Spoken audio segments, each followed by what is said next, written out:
الرحمن الرحیم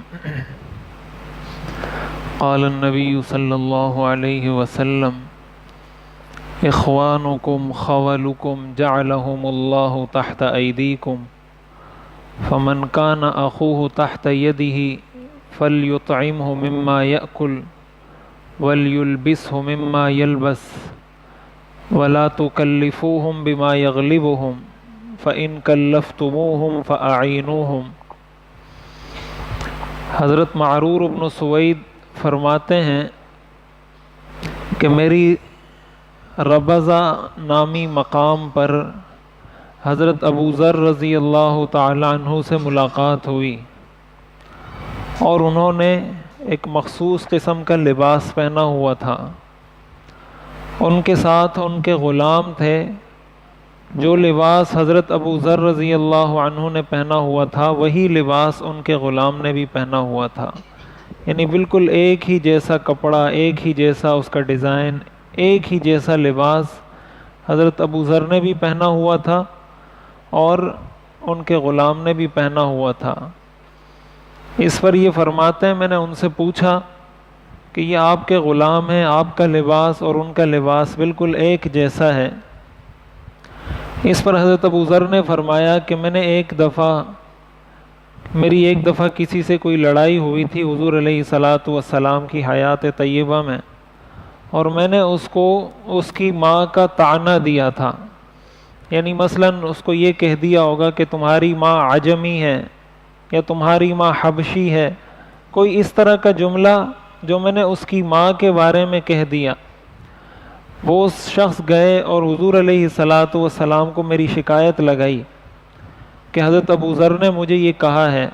حضور علیہ الصلاۃ والسلام نے مجھے بلایا اور فرمایا اِنَّکَ امْرُؤٌ فِیکَ جَاہِلِیَّۃٌ، کہ اے ابو ذر تم میں ابھی تک جاہلیت کے اثرات موجود ہیں۔ اور اس پر حضور علیہ الصلاۃ والسلام نے حضرت ابو ذر رضی اللہ تعالیٰ عنہ کو تنبیہ کی اور ڈانٹا اور یہ بتلایا کہ یہ جاہلیت ہے، کسی کو گالی دینا یا کسی کو اس طرح سے ماں کا طعنہ دینا یا غلط بات کرنا یہ جاہلیت ہے، یہ اسلام نہیں ہے، اور اسلام نے آ کر ان ساری چیزوں کو ختم کیا ہے۔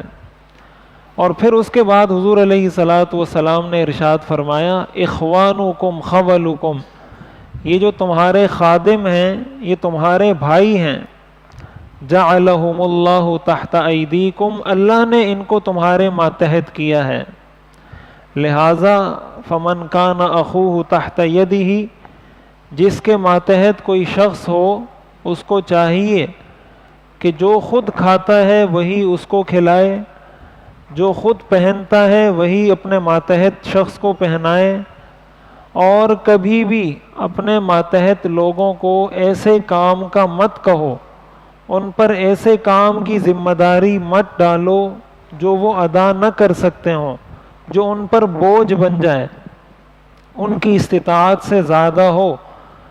اور آگے آپ نے فرمایا کہ اگر کبھی کسی ماتحت کو ایسا کام سپرد کیا ہے جو اس کی طاقت سے زیادہ ہے، فَأَعِینُوهُمْ، تو ایسی صورت میں پھر خود ان کے ساتھ مل کے اس کام کو مکمل کرو اور ان کی مدد کرو۔ یہ صحیح بخاری اور صحیح مسلم کی متفق علیہ حدیث ہے۔ حضرت ابو ذر رضی اللہ تعالیٰ عنہ نے جب سے حضور سے یہ سنا ہے تب سے ان کا اور ان کے غلاموں کا لباس ایک ہی جیسا ہوتا تھا، جیسا لباس خود پہنتے تھے ویسا ہی لباس اپنے غلام کو پہناتے تھے۔ اور جو غلام ہوتا ہے انسان غلام کا مالک ہوتا ہے۔ ایک تو ہمارے ہاں ملازمت ہوتی ہے کہ ایک آدمی کسی کمپنی میں کام کرتا ہے، کسی دکان میں ملازمت کرتا ہے، تو وہ جو سیٹ ہوتا ہے، جو مالک ہوتا ہے، وہ اس شخص کا مالک نہیں ہوتا، اس نے کچھ دیر کے لیے اس کو اجرت پر مزدوری پر رکھا ہوتا ہے کہ تم اتنا ٹائم دے دو، اتنے ٹائم کی تمہیں یہ مزدوری دوں گا۔ جو غلام ہوتا ہے وہ انسان کی ملکیت ہوتا ہے، جیسے آپ کی گاڑی آپ کی ملکیت ہوتی ہے، آپ کا موبائل آپ کی ملکیت ہوتی ہے، اس طرح غلام شریعت کی نظر میں مال ہے، سرمایہ ہے۔ اس کے بارے میں حضور علیہ الصلاۃ والسلام نے یہ ارشاد فرمایا کہ یہ تمہارے بھائی ہیں، اور آگے آپ نے فرمایا کہ یہ جو وہ تمہارے ماتحت ہے، اس میں تمہارا کوئی کمال نہیں ہے، یہ تو اللہ تعالیٰ کا نظام ہے. نحن قسمنا بینہم معیشتہم، اللہ فرماتے ہیں یہ معیشت ہم نے تقسیم کی ہے. ورفعنا بعضهم فوق بعض درجات، اور بعض کو بعض پر فضیلت دی ہے. لیتخذ بعضهم بعضا سخریہ، یہ اللہ کا نظام ہے. اللہ نے کسی کو امیر بنایا، کسی کو غریب بنایا، کسی کو سیٹھ بنایا، کسی کو ملازم بنایا. نہ تو سیٹھ ملازم کے بغیر چل سکتا ہے، نہ ملازم بغیر سیٹھ کے چل سکتا ہے. کوئی سیٹھ یہ نہیں کہہ سکتا کہ مجھے کسی ملازم کی ضرورت نہیں، میں سارے کام خود کروں گا. سارے کام سیٹھ کبھی زندگی بھر نہیں کر سکتا. سیٹھ پیسے تو دے سکتا ہے لیکن وہ بوریاں اٹھا کر گاڑی لوڈ نہیں کر سکتا، وہ کھڈے نہیں کھود سکتا، وہ گاڑی نہیں چلا سکتا، ٹرک نہیں چلا سکتا. وہ پیسے تو دے دے گا، یہ کام وہ نہیں کر سکتا. وہ محتاج ہے ایک غریب آدمی کا، وہ اس ملازم کا محتاج ہے. اور ایک ملازم کو اللہ نے محتاج بنایا ہے سیٹھ کے، کہ وہ بوری تو اٹھا لے گا، گاڑی تو چلا لے گا، کھڈے تو کھود لے گا، لیکن اس کے پاس پیسے نہیں ہیں. تو اس ملازم کو اللہ نے محتاج بنایا ہے اس سیٹھ کا، اور اس سیٹھ کو محتاج بنایا ہے اس ملازم کا. ان دونوں میں سے کوئی بھی یہ نہیں کہہ سکتا کہ مجھے اس دوسرے کی ضرورت نہیں. یہ اللہ کا نظام ہے.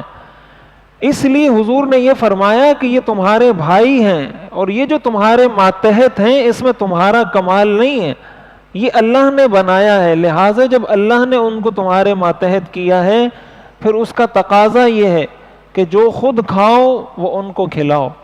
صحیح بخاری کی حدیث ہے، حضور علیہ الصلاۃ والسلام نے فرمایا کہ جب تمہارے خادم تمہارے پاس کھانا لے کر آئیں تو ان کو اپنے ساتھ بٹھا کر کھلاؤ، اس لیے کہ اس کی گرمی، اس کا دھواں، اس کی ساری پریشانی اس خادم نے برداشت کی ہے.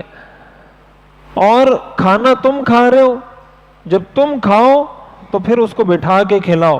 اور اگر بٹھا کے کھلانا مناسب نہیں سمجھتے تو اس کھانے میں سے کچھ اپنے اس خادم کو دے دو کہ یہ کھانا تم لے لو، الگ سے کھا لو. ایک صحابی، ترمذی شریف کی روایت ہے، ایک صحابی حضور کے پاس آئے اور پوچھنے لگے کہ یا رسول اللہ، اگر میرا کوئی غلام ماتحت غلطی کرے تو کتنی دفعہ اس کو معاف کروں؟ حضور علیہ الصلاۃ والسلام خاموش رہے، کوئی جواب نہیں دیا. دوسری مرتبہ وہ صحابی آیا، پوچھا یا رسول اللہ، اگر کوئی غلام غلطی کرے کتنی دفعہ اس کو معاف کروں؟ آپ نے فرمایا دن میں 70 دفعہ معاف کرو اس کو. ایک دن میں 70 دفعہ اس کی غلطی کو معاف کرو. حضرت انس رضی اللہ تعالیٰ عنہ فرماتے ہیں میں نے سفر اور حضر میں حضور علیہ الصلاۃ والسلام کی خدمت کی تھی. یہ حضور کے خادم تھے حضرت انس. 10 سال انہوں نے حضور کی خدمت کی ہے. اور جب انسان اتنا کسی کے قریب رہتا ہے تو وہ سب کچھ دیکھ لیتا ہے. یہ فرماتے ہیں میں نے 10 سال حضور کی خدمت کی ہے. ان 10 سالوں میں کبھی حضور علیہ الصلاۃ والسلام نے مجھے یہ نہیں کہا کہ یہ کام تم نے کیوں کیا اور یہ کام کیوں نہیں کیا. 10 سالوں میں، یعنی کبھی مجھے کسی کام کا کہا تو میں کسی وجہ سے نہیں کر سکا تو کبھی حضور نے مجھ سے یہ نہیں پوچھا کہ کیوں نہیں کیا. اور اگر منع کیا ہوتا کہ نہیں کرنا اور میں نے کر لیا تو کبھی نہیں پوچھا کہ کیوں کیا. یہ آپ کا رویہ تھا اپنے خادموں کے ساتھ، اپنے ماتحت لوگوں کے ساتھ. تو ہمارے جو بچے ہیں یا ہماری جو بیوی ہے وہ تو ہماری خادمہ بھی نہیں ہے، اور ہماری اولاد ہماری غلام بھی نہیں ہے، نہ بیوی ہماری غلام ہے. تو جب شریعت کا یہ حکم ایک خادم کے ساتھ ہے جس کے آپ مالک ہوتے ہیں، تو بیوی کے ساتھ شریعت کا کیا حکم ہوگا؟ اپنی اولاد کے ساتھ شریعت کا کیا حکم ہوگا؟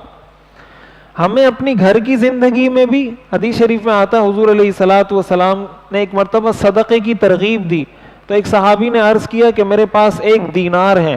آپ نے فرمایا اپنے آپ پر صدقہ کرو. پھر انہوں نے کہا 1 دینار اور ہے. آپ نے فرمایا اپنی بیوی پر صدقہ کرو. پھر انہوں نے کہا کہ 1 دینار اور ہے. حضور نے فرمایا کہ اپنے خادم پر صدقہ کرو. اور اس کے بعد فرمایا ثم انت ابصر، پھر باقی تم زیادہ بہتر جانتے ہو. حضور علیہ الصلاۃ والسلام نے یہ ہمیں زندگی گزارنے کا طریقہ بتایا ہے. ہم اگر اپنی زندگی کو ان احادیث کے مطابق بنائیں کہ جو ہمارے ماتحت لوگ ہیں، کمپنی کا سیٹ ہے یا مینیجر ہے یا بڑا ہے یا کسی ادارے کا بڑا ہے، اسکول کا پرنسپل ہے، اس کے ماتحت جتنے بھی لوگ ہیں اگر وہ اس حدیث کو سامنے رکھے کہ میں نے ان کو اور اپنے آپ کو برابر رکھنا ہے، تو کبھی بھی نیچے والے کے دل میں اپنے بڑے کے لیے بغض اور حسد پیدا نہیں ہوگا۔ یہ باتیں ہمیں بہت معمولی سی لگتی ہیں، لیکن اس پر ہماری ساری زندگی کا مدار ہے۔ ایک غریب جب کسی امیر کے خلاف اس کے دل میں نفرت پیدا ہوتی ہے، وہ اس لیے پیدا ہوتی ہے کہ وہ یہ سمجھتا ہے کہ میرا لائف اسٹائل کچھ ہے، اس کا لائف اسٹائل کچھ ہے، یہ کچھ کھاتا ہے، میں کچھ کھاتا ہوں۔ لیکن جب وہ اس حدیث پر عمل کر کے جو خود کھا رہا ہے وہ اپنے ملازم کو بھی کھلائے۔ ہمارے ہاں دیکھ لیں جس طرح کے بچے ملازمت کرتے ہیں، کم عمر بچے جو بالغ بھی نہیں ہوئے ہوتے، کبھی کسی دکان میں کام کر رہے ہیں، کبھی کسی کمپنی میں کام کر رہے ہیں۔ اب حضور نے یہ فرمایا کہ جو کام آپ کا خادم نہیں کر سکتا وہ اس کو مت بولو۔ ایک بچہ ہے، آپ کو پتا ہے کہ وہ یہ بوری نہیں اٹھا سکتا، وہ یہ کام نہیں کر سکتا، آپ کی بیوی آپ کو پتا ہے کہ یہ کام نہیں کر سکتی وہ، اور آپ اس پہ جبر کر رہے ہیں، زبردستی کر رہے ہیں کہ نہیں یہ بوری تم نے اٹھانی ہے، یہ کام تم نے کرنا ہے، یہ چیز تم نے اسی طریقے سے کرنی ہے، اور آپ کو پتا ہے کہ وہ بچہ ہے یا وہ کمزور ہے یا اس کی عمر زیادہ ہے، وہ نہیں کر سکتا۔ اس سے حضور نے منع فرمایا کہ ایسا بوجھ اپنے کسی خادم پر بھی، جس کے آپ مالک ہیں اس پر بھی نہ ڈالیں، تو جس کے آپ مالک نہیں ہیں اس پر کیسے ڈالنا جائز ہو جائے گا۔ یہ جو معاشرے میں بگاڑ پیدا ہوتا ہے یہ اسی وجہ سے پیدا ہوتا ہے کہ جس کو اللہ نے مال دیا ہے یا جس کو اللہ نے طاقت دی ہے یا جس کو اللہ نے قوت دی ہے، وہ اپنے آپ کو مالک سمجھنے لگتا ہے۔ وہ یہ سمجھتا ہے کہ میں اس بندے کا مالک ہوں، یہ میرا غلام ہے، اور زبان سے تو نہیں کہتا لیکن حقیقت میں وہ یہ سمجھتا ہے کہ یہ میری اپنی ذاتی فضیلت ہے جو اس پر حاصل ہے مجھ کو، اور اس کی وجہ سے بگاڑ پیدا ہوتا ہے۔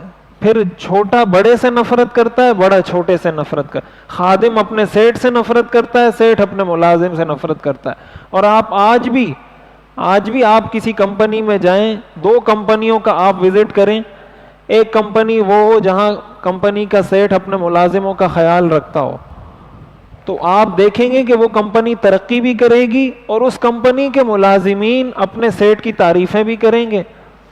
میں اس دن ایک کمپنی حلال آڈٹ کے لیے گیا تو واپس میں آ رہا تھا، وہ کمپنی کا جو ڈرائیور تھا وہ مجھے چھوڑنے آیا، وہ پورے رستے میں اپنے مالک، جو کمپنی کا مالک ہے، اس کی تعریفیں کر رہا تھا کہ ہماری کمپنی کے سیٹ ایسے ہیں، ہمارا اتنا خیال کرتے ہیں، یہ کرتے ہیں، وہ کرتے ہیں۔ اب اس کو کوئی اس تعریف کے پیسے تو نہیں مل رہے کہ وہ تعریف کر رہا ہے، جہاں بھی جا رہا ہے اپنے کمپنی کے سیٹ کی تعریف کر رہا ہے۔ تو یہ جو کمپنی کا ملازم ہے نا، یہ کبھی بھی اپنی کمپنی سے ڈاکہ نہیں مارے گا، وہاں پر کبھی بھی اس کمپنی سے چوری نہیں کرے گا۔ جب مالک خدا بن کر بیٹھ جاتا ہے کمپنی کا، تو پھر وہ ملازم بھی کہتا ہے ٹھیک ہے میں تم سے دوسرے طریقے سے نکال لوں گا، یا پھر وہ پیٹرول چوری کرے گا، یا وہ پھر جو ہے نا آپ کی کمپنی سے مال چوری کرے گا، یا پھر وہ کسی طریقے سے کام میں چوری کرے گا۔ 8 گھنٹے کا کام ہے، 6 گھنٹے کام کرے گا، 2 گھنٹے سو جائے گا، اور مالک یہ سمجھ رہا ہوتا ہے کہ میں نے سب کو دبا کے رکھا ہوا ہے۔ یہ اسلام کو نہ سمجھنے کی وجہ سے ہوتا ہے۔ اس لیے اپنی زندگی کو، گھر کی زندگی کو بھی اور باہر کی زندگی کو بھی اس حدیث کے مطابق بنانا چاہیے۔ اللہ تعالی ہمیں عمل کرنے کی توفیق عطا فرمائے۔